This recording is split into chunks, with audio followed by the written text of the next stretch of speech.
Hello everyone. Today we're going to be looking how to create a video outro using Blender. Blender can be used for many things. Intros are very popular on YouTube. Many people show you how to do it, but an outro is something I didn't really find how to do it with Blender anyway. I mean, if you know Blender well enough, you could just follow any tutorial for any video program and it would work fine. But I'm sure none of you ever thought of it that much. So I'm going to show you how to do it today.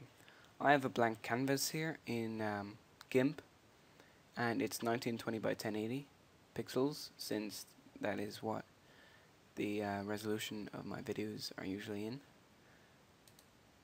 Yeah, I'm lucky enough to be able to say that.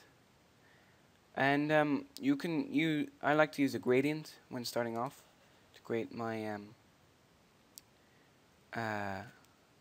image. Yeah, I should probably say that when I do it, it's actually a lot simpler than you think. You just get an image and put some holes in it where the videos should be, and then just fill the holes in using the node editor in Blender. Some compositing techniques.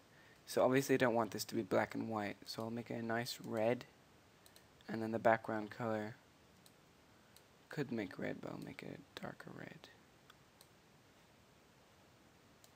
And I'll make this one brighter actually. So you get that effect. And that's nice. It's okay. I don't particularly like radial. I think you can see the lines a bit too much. The blends, I don't like it. I do like conical though. I think that is really cool and really fun to mess with. This one creates an interesting effect, but usually it's not really what you want. One thing that is helpful is if you hold down Control, it snaps it to a given direction. So straight up, there you go, that's straight up. Anyway, the one I'm going to use is a spiral, since I think spirals are cool and fun.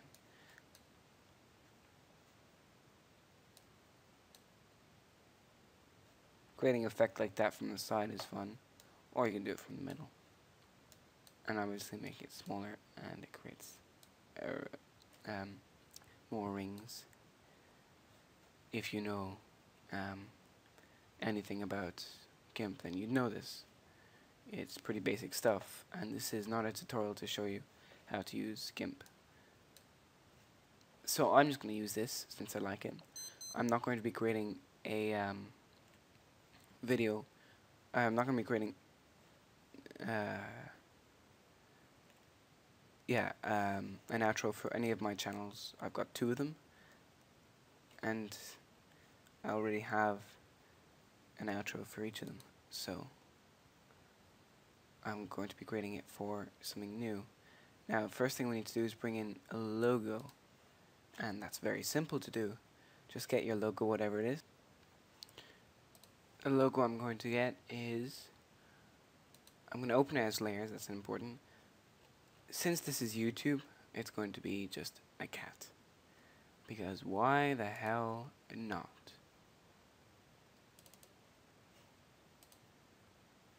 There's our cat, looking very, very nice. And very calm.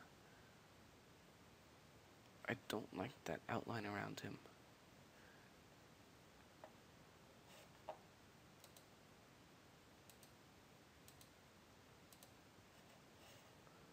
Okay. Couple of ways to get rid of it, but the easiest way is to click Alpha to Selection, select Feather, and feather it by like 3 pixels, just a little bit, and then just click Delete. Okay, that's not what I wanted to do. Alpha to Selection, Control I, there we go. and then click grow. Grow by 3 pixels. Feather. And then click delete. There we go. A lot better. It'll do anyway. This is just a tutorial. Okay, so let's add some nice text here. Cats. Okay, now first of all we can't really see with the color, so I'll just make it white.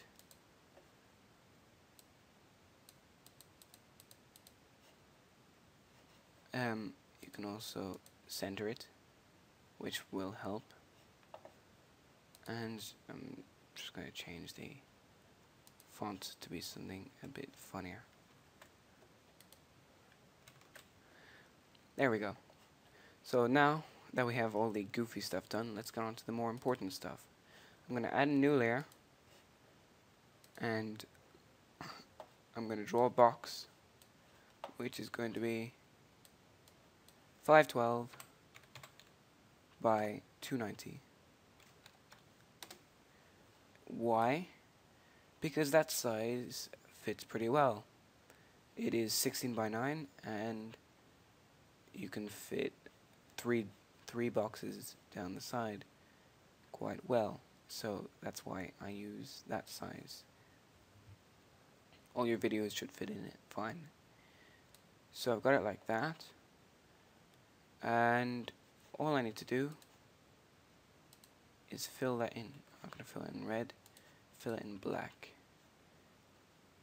I'm then going to drag out a line to the edge. So then if I go back to box select, just select that and move it down a bit. I can fill it in again. Go back to box select, move it down again, and fill it in. We now have 3 separate boxes. Yeah. From there, one thing you can do is just alpha to selection, and you can click rounded rectangle.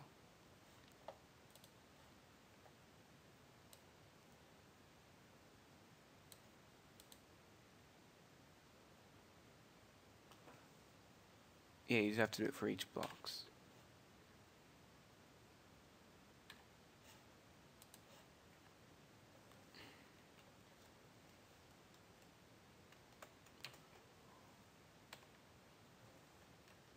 But anyway, that adds a curve to it, and if you do that to each box, it'll look really nice. This is a tutorial, so I do not need to do that, but you obviously want to make yours look pretty nice.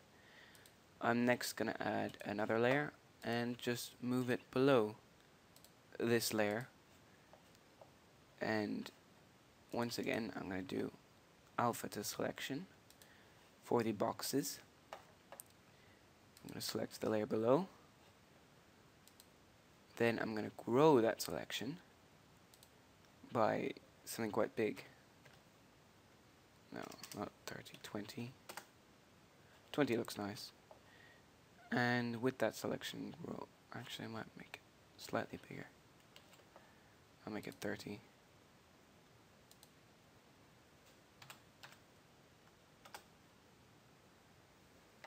With that selection done, I'm then going to feather it by something really high, 50. It might be a bit too high, but anyway.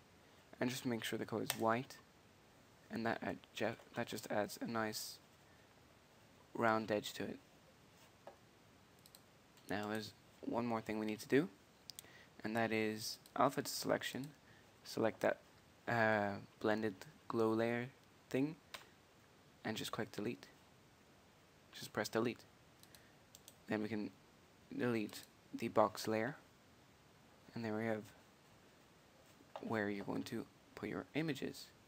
Now obviously we need to do the same thing to the background, so I'm going to add an alpha channel to the background, and then just press delete. And there we go. Then what I also did for the final thing is to get a subscribe button and a Twitter button, yeah, which is down here, and then Google Plus as well. And you can just stick them in. But once again, I'm lazy, and this is a tutorial, so I can do whatever I want. I'm gonna save this in tutorials, outro .png. It must be a PNG because it needs to have transparency. JPEG does not have transparency. There are some other ones, but PNG is the most common. Okay, so now that we have that done, we can just jump into Blender. Very nice, very simple. We can delete everything since we don't need it. I'm going to bring it up to 29.97 frames. Well, actually it doesn't matter, but 29.97 simply because the rest of my stuff is recorded at 24 frames per second. Make sure this is up at 100%. Just change to Node Editor, Scene, and use Node's Backdrop Auto Render. We don't need that, we can delete that. We do, however, need an image input node, and in that we are going to add our stuff. Yeah.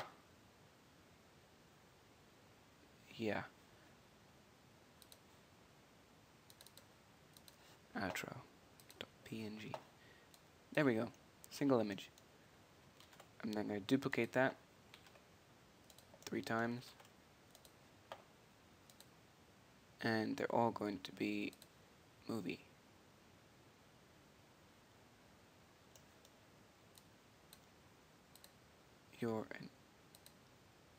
Right. Movie. No, single image. This, no. No. Select the, I'm going to select my videos and it should work fine then. Yeah, there we go. It changed. The amount of frames there are is 550, and the offset should be 0. I'm not going to render 250 frames because it should be enough. If you want, you can render like 300 to 400, but 250 is 10 seconds roughly. Okay, select the second thing, and with the last one, since I did upload my other tutorial, I don't need to use the same one. I can use my Muzzle Flash tutorial video, which it'll take me a while to find.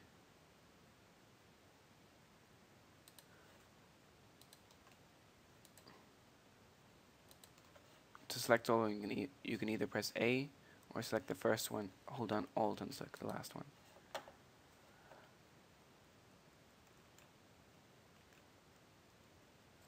Frame 50. Yeah, that's the right one. Okay. So, they should all work fine. It's good to use an image sequence so I can show you exactly what it's like to use an image sequence instead of a movie. It won't make any difference at all since we're not working about sound or anything like that. I'm now going to add in a viewer node so I can see what I'm doing.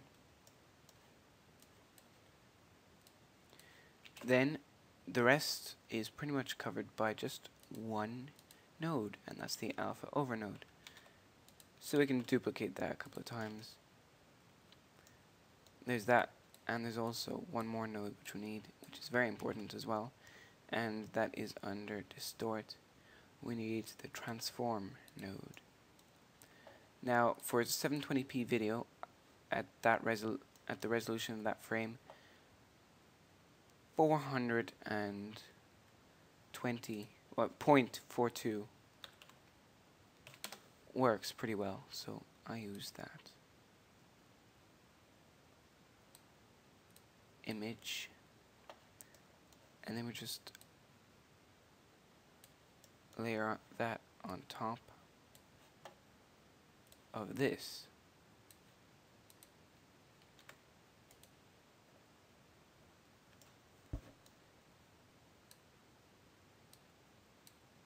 Yeah, okay. 0.28, there you go. I'll just cut that part out. And you will have no idea what just happened. Okay, so 0.28 is a right scale for this here, for 1080, and then 0.42 is the right scale for 720 pixels. So they're layered on top of each other, and then we just add that in over that, plug that in there, put that in, duplicate that, and there we go.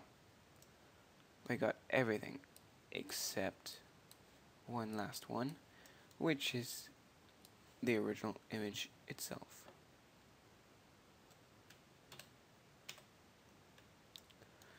So they obviously need to be moved, and it's just moving it manually. You just move it back until you see it.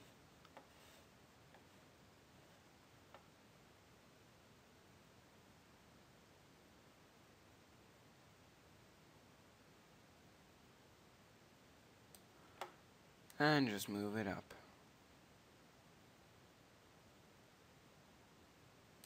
And there we go. That's one of them done. Actually, what you could do is disconnect that, because then all you need to do is move that up.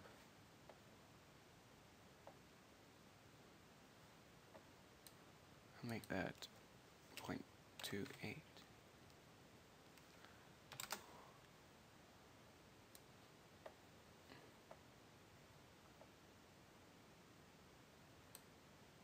And then, once again, duplicate that, only this time we move it down.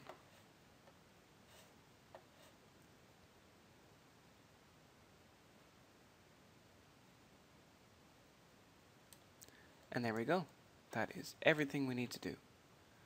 Just hook that up, check if it works. It's working absolutely fine. So if you render that out the way it is, it should work the way it should work properly.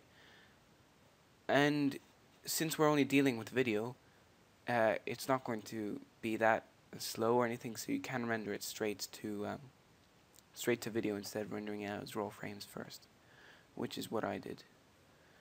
But if you want to, you can always stick with PNG. There's nothing wrong with it at all. At least if you crash, you can always go back to that point, since Blender is prone to crashing. I just like to support my Twitter account, because I am finally on a social networking site. YouTube isn't really a social networking site. It's a video sharing site, okay? So shut up. But I'm finally on a proper social networking site. I just never wanted to do it before.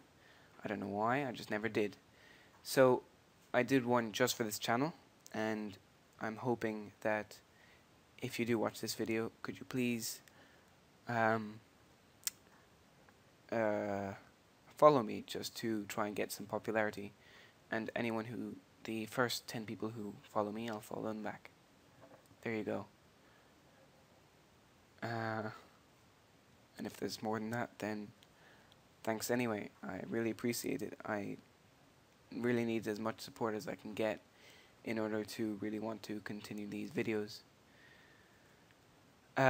Next time, I'll be covering texturing, so we'll be going back to proper Blender again, and then after that we'll be doing the blood splatters and blood squibs, so look forward to that. Thank you. and goodbye.